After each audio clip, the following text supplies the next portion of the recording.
ఏంటి ఈ విమానయాన రంగానికి సంబంధించి అంటే ఈయన 18 నెలలుగా ఒక్క సమీక్ష చేయాల. ఈయన ఏం చేశాడో తెలుసా?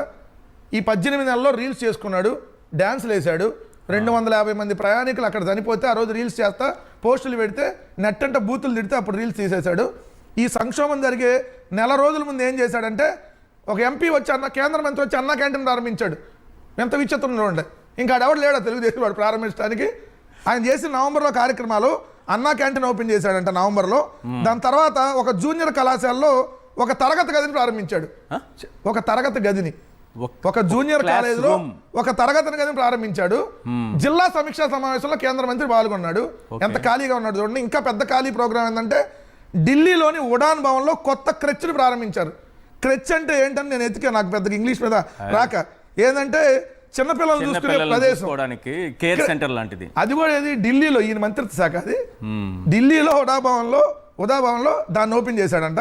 దాని తర్వాత మంచి డబ్బులు వచ్చే కార్యక్రమాన్ని ఇంకోటి ఓపెన్ చేశాడు ఆయనకి. ఏంటదంటే 3 నెలల విండో కోసం ఎంపిక చేసే మార్గాల్లో అలయన్స్ ఎయిర్ ప్రారంభించిన స్థిర ఛార్జీల కార్యక్రమాన్ని ప్రారంభించాడు. మరి 3 నెలల ముందు ఈయన చేసిన కార్యక్రమాలు ఏంటంటే ఇక్కడ ఏది ప్రజలకు సంబంధించి కానీ విమానయానానికి సంబంధించిన దాంట్లో ప్రజలకు ఉపయోగపడే కార్యక్రమం ఏం చేయకుండా ఆయన పర్సనల్ ప్రోగ్రాంలు.